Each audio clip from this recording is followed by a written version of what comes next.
Occupational English Test. Listening Test. This test has 3 parts. In each part, you'll hear a number of different extracts. At the start of each extract, you'll hear this sound. You'll have time to read the questions before you hear each extract, and you'll hear each extract once only. Complete your answers as you listen. At the end of the test, you'll have 2 minutes to check your answers. Part A. In this part of the test, you'll hear 2 different extracts. In each extract, a health professional is talking to a patient. For questions 1 to 24, complete the notes with information that you hear. Now, look at the notes for Extract 1. Extract 1, questions 1 to 12. For questions 1 to 12, complete the notes with a word or short phrase that you hear. You now have 30 seconds to look at the notes.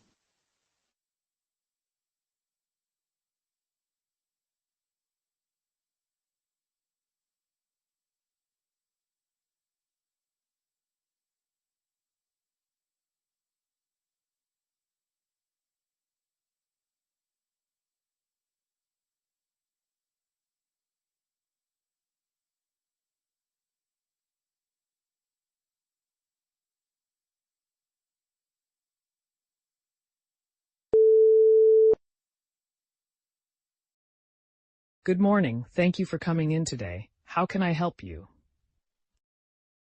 Hello, doctor. I've been experiencing shortness of breath and occasional chest tightness, especially when I walk upstairs or do any kind of physical activity. It's been going on for a couple of months now. I see. Can you tell me about any other symptoms? Have you experienced any coughing, fever, or weight loss recently? No fever or weight loss, but I do have a cough, mostly dry, that seems to get worse at night. Understood. What is your age, if you don't mind me asking? I'm 63 years old. Do you have any history of smoking or exposure to harmful chemicals? I used to smoke, but I quit 15 years ago. I haven't been exposed to any chemicals that I'm aware of. All right, that's helpful to know. Have you tried any treatments or medications for these symptoms? I've only taken some over-the-counter cough syrup, but it hasn't really helped. Given your history and symptoms, we need to conduct a thorough assessment. I'd like to start with a chest X-ray and possibly a spirometry test to measure your lung function. We need to rule out conditions like chronic obstructive pulmonary disease, given your smoking history. I understand. How soon can we do these tests? I can arrange for the chest X-ray today, and we'll schedule a spirometry test as soon as possible. Depending on the results, we might also need a CT scan of your chest. That sounds like a lot. Is it all necessary? Given your symptoms and past smoking history, it's important to be thorough so we can accurately diagnose and treat the problem. It's better to cover all bases early on than to miss something critical. Okay, I trust your judgment. What happens after the tests?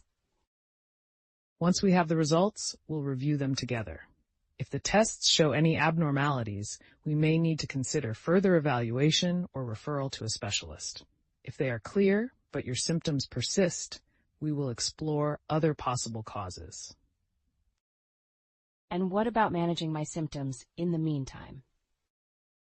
For your cough and chest tightness, I can prescribe an inhaler to help ease the symptoms. It's also important to avoid any strenuous activity until we have more clarity on your condition. I appreciate that, doctor. I've been quite worried. I understand it's concerning, but you've done the right thing by seeking help early. We'll do our best to get to the bottom of this. I'll arrange for your tests and see you back here in a week. We'll have more information then and can make informed decisions about your treatment. Thank you, doctor. I'm glad we're moving forward with this. You're welcome. It's important to tackle these issues head on. I'll make sure we follow up closely. See you soon for the follow-up appointment. See you then, doctor.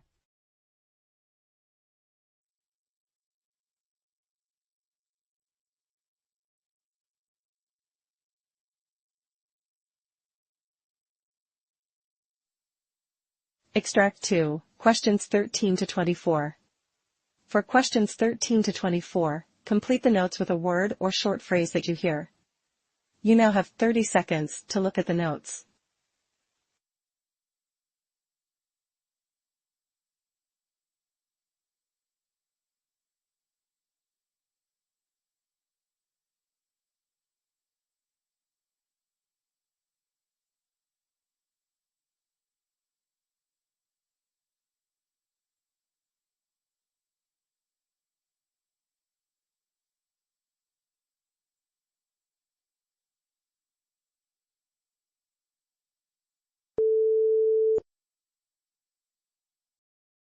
Good morning, Miss Thompson.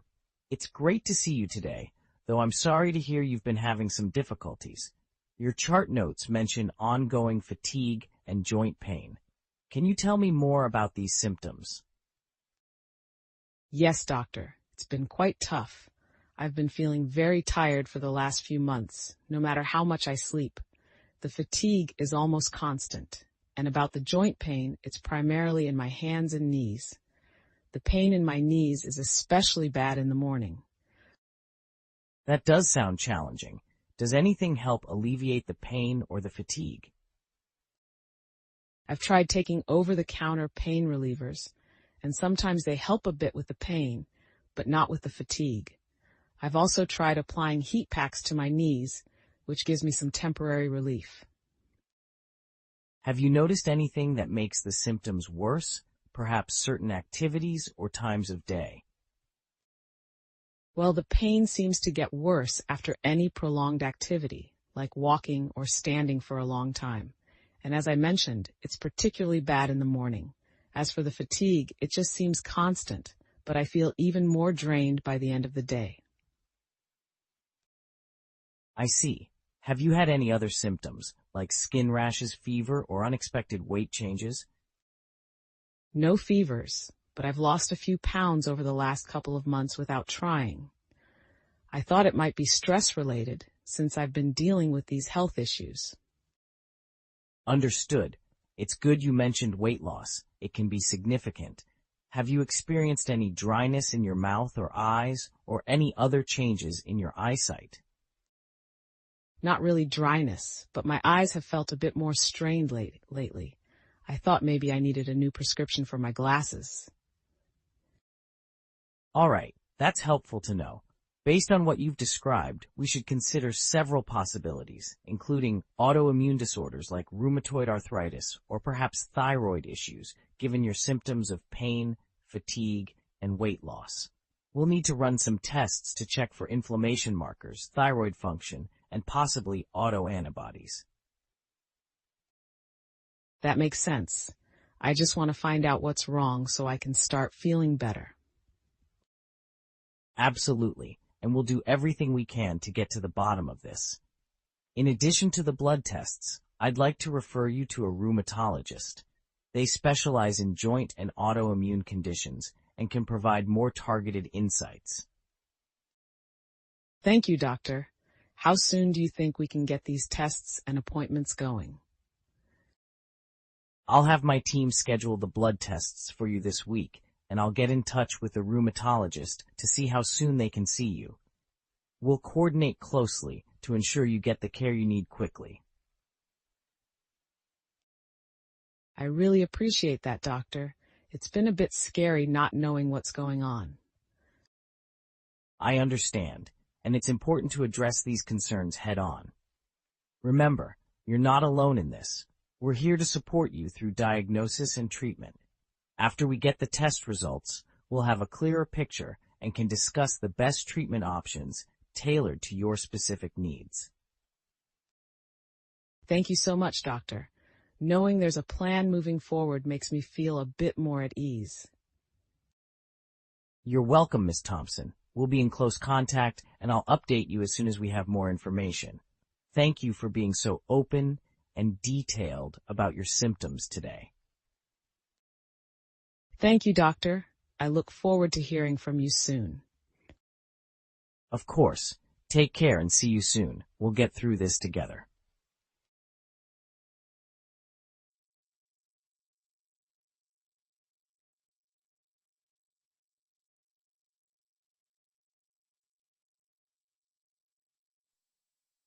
That is the end of Part A. Now look at Part B. Part B. In this part of the test, you'll hear 6 different extracts. In each extract, you'll hear people talking in a different healthcare setting. For questions 25 to 30, choose the answer A, B, or C, which fits best according to what you hear. You'll have time to read each question before you listen. Complete your answers as you listen. Now look at question 25.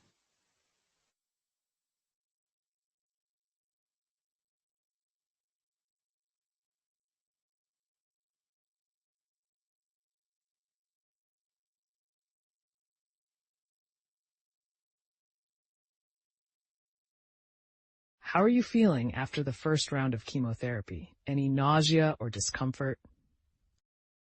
I actually feel okay right now.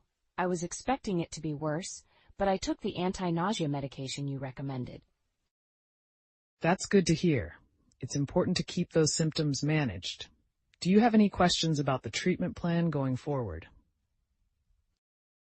Yes, how often will I need to come in for treatments? Your schedule is set for every 3 weeks. We'll monitor your response and adjust if necessary. It's tailored to make sure it's as effective as possible with minimal side effects. Thank you for explaining that. It helps to know what to expect.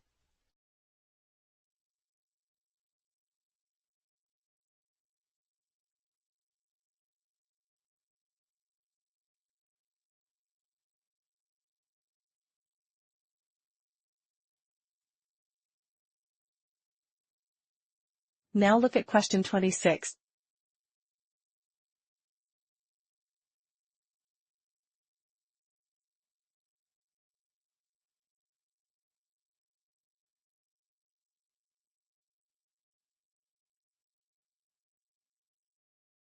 Sarah, could you check on Mrs. Allen in room 302? She had her gallbladder removed yesterday and might need her pain management reviewed. Of course. Has she been up and moving, or is she still experiencing a lot of pain? She's been resting mostly. I think the pain is under control, but she's a bit reluctant to do much. Understandable. I'll see if she's ready to try some gentle walking with assistance. It's crucial for her recovery. Great. Keep an eye on her mobility and let me know if she needs additional pain relief. Will do. I'll update you after I've assessed her.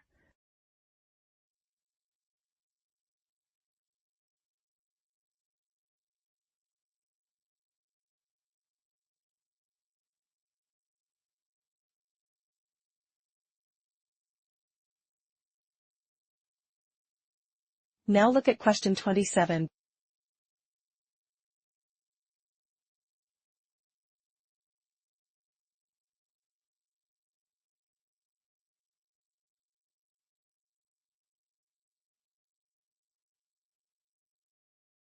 We're starting a new initiative to enhance the management of diabetes in our patient population. The program includes regular follow-ups and individualized diet plans. That sounds promising. Are we incorporating technology to help with monitoring their blood sugar levels as well? Yes, we're recommending mobile apps that sync with their glucose monitors. This allows patients to track their blood sugar in real time and share the data with us remotely. Excellent approach. How do the patients feel about using the technology? So far, the feedback has been positive. Many appreciate the convenience and feel more in control of their health. We're seeing improvements in their management already.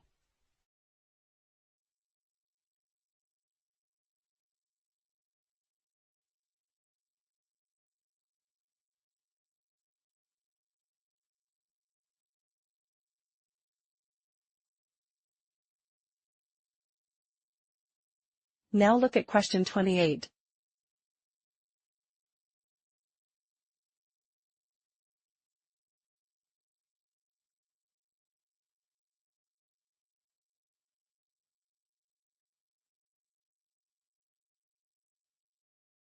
There's a case of suspected meningitis in a 20-year-old college student who just came into the emergency room.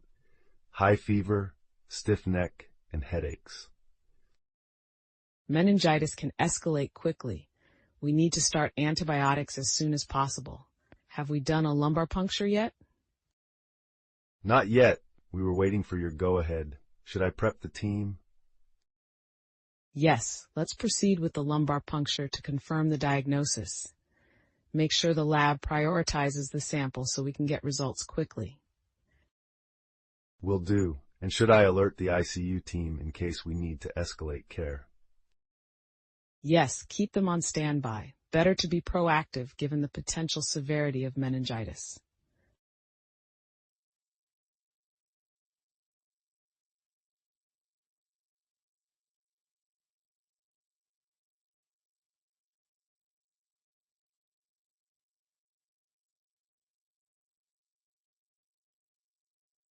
Now look at question 29.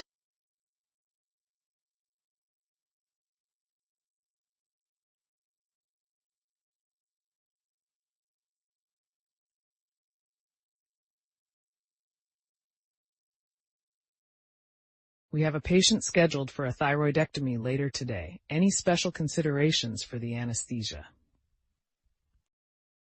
Yes, the patient has a history of hypertension. It's managed, but we should aim for a smoother induction and maintenance to avoid spikes in blood pressure. Should we adjust the anesthesia protocol to use agents that have minimal cardiovascular effects?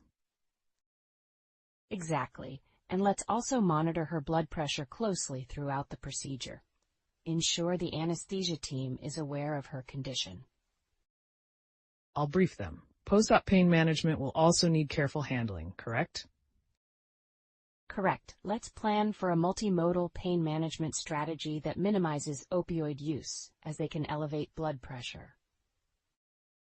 Understood. I'll prepare the team accordingly.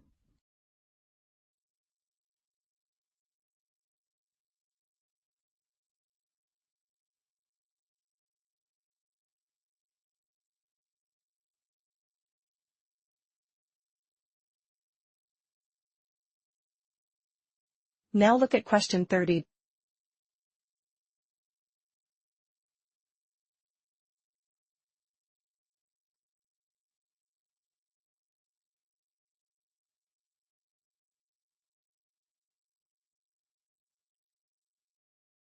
We're developing a new wellness program aimed at preventing burnout among healthcare workers. It includes scheduled downtime, access to mental health resources, and regular workshops on stress management. That sounds timely, especially given the recent staff surveys.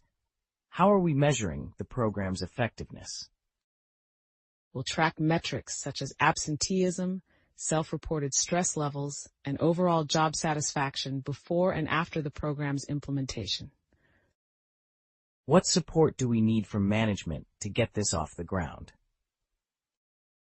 We need to ensure that there's adequate staffing to allow for the scheduled downtime without impacting patient care. Also, management must actively promote the program to encourage participation. Sounds like a plan. I'll start discussions with the upper management about allocating resources. Great.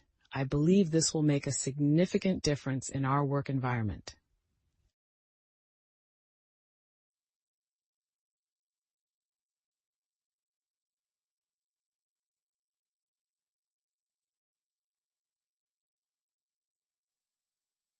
That is the end of Part B. Now look at Part C. Part C. In this part of the test, you'll hear two different extracts. In each extract, you'll hear health professionals talking about aspects of their work. For questions 31 to 42, choose the answer A, B, or C, which fits best according to what you hear. Complete your answers as you listen. Now look at Extract 1.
Ladies and gentlemen, I'm Dr. Jane Miller, and today we delve into the vital issue of antimicrobial resistance, AMR, a phenomenon that's shaping up to be one of the foremost public health crises of our time. As we advance into an era where common infections could once again become deadly, understanding and addressing AMR is crucial. AMR occurs when microorganisms such as bacteria, fungi, viruses, and parasites change in ways that render the medications used to cure the infections they cause ineffective. Every time a person takes antibiotics, sensitive bacteria are killed, but resistant germs may be left to grow and multiply. This is a natural phenomenon, but it's significantly accelerated by the misuse and overuse of antimicrobials in humans, animals, and agriculture. The implications of AMR are dire. Without effective antimicrobials for prevention and treatment of infections, medical procedures such as organ transplants, cancer chemotherapy, diabetes management, and major surgery become very high risk. AMR increases the cost of health care with lengthier stays in hospitals and more intensive care required. One of the significant drivers of AMR is the inappropriate prescribing and overuse of antibiotics. It's estimated that up to 50% of all the antibiotics prescribed for people are not needed or are not optimally effective as prescribed. This misuse of antibiotics encourages the growth of antibiotic-resistant bacteria, with recent reports suggesting that antibiotic-resistant infections are responsible for 700,000 deaths each year, a number that could increase dramatically if current trends continue. Another challenge in combating AMR is the lack of new drugs in development. The antibiotic pipeline is drying up, largely due to economic and scientific challenges. Antibiotics are not as profitable as drugs for chronic diseases because they work quickly and are taken for a short period. Moreover, the scientific challenges associated with discovering new effective antibiotics are significant.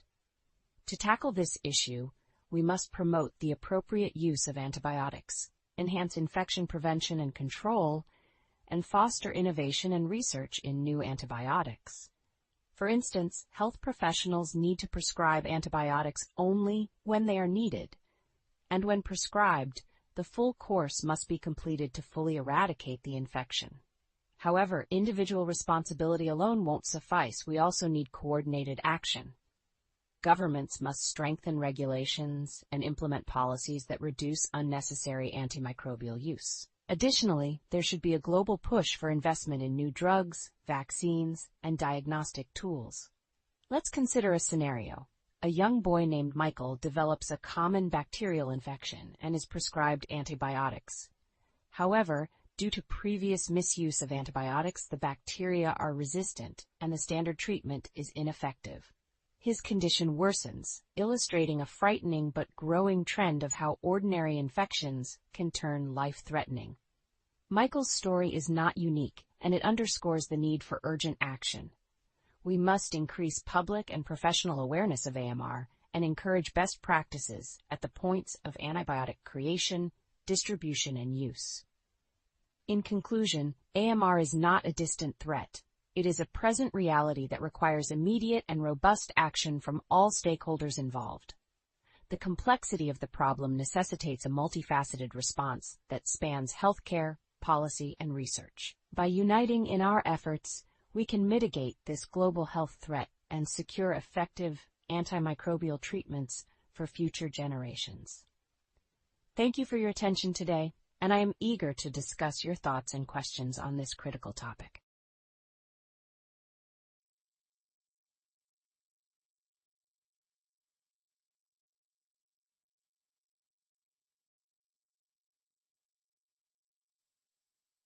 Now look at Extract 2. Extract 2, questions 37 to 42. You now have 90 seconds to read questions 37 to 42.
Hello, everyone, and welcome to this session of the Global Health Conference. I'm Dr. Susan Hartley, an endocrinologist specializing in diabetes management at the Advanced Medical Research Center in New York. Today, I am excited to delve into the fascinating world of continuous glucose monitoring, CGM systems, and their transformative impact on the management of diabetes. This technology represents a significant leap forward in our approach to personalized medicine for diabetic patients. Diabetes, as you know, is a prevalent chronic disease affecting millions worldwide, characterized by high blood sugar levels over a prolonged period. Traditional management methods rely heavily on periodic blood glucose testing, which can miss fluctuations and trends. However, the advent of CGM systems has begun to change the landscape dramatically. CGM devices continuously track glucose levels throughout the day and night, allowing patients to see their glucose levels in real time and observe how they fluctuate in response to factors like diet, exercise, and medication. This technology provides a more comprehensive picture of glucose control than traditional fingerstick measurements, which only provide a snapshot in time. In our recent research project, we embarked on a 6-month study involving 200 patients with type 1 diabetes. These participants were randomly assigned to one of two groups, one using traditional blood glucose monitoring and the other equipped with the latest CGM devices. Our goal was to assess not only the impact on glucose control, but also on the quality of life, anxiety related to diabetes management, and overall treatment satisfaction. The results from our study were compelling. Patients using CGM devices showed a significant improvement in their hemoglobin A1C levels, a marker for long-term glucose control, compared to those who continued with traditional methods. More impressively, the CGM group reported a 40% reduction in the incidence of hypoglycemic events, those frightening periods when blood sugar levels drop dangerously low. Moreover, CGM users expressed greater satisfaction with their diabetes management, stating that the real-time data and the trends displayed by the devices empowered them to make immediate adjustments to their lifestyle and treatment options. This empowerment is crucial, as diabetes management is not just about controlling blood sugar, but also about enhancing the quality of life.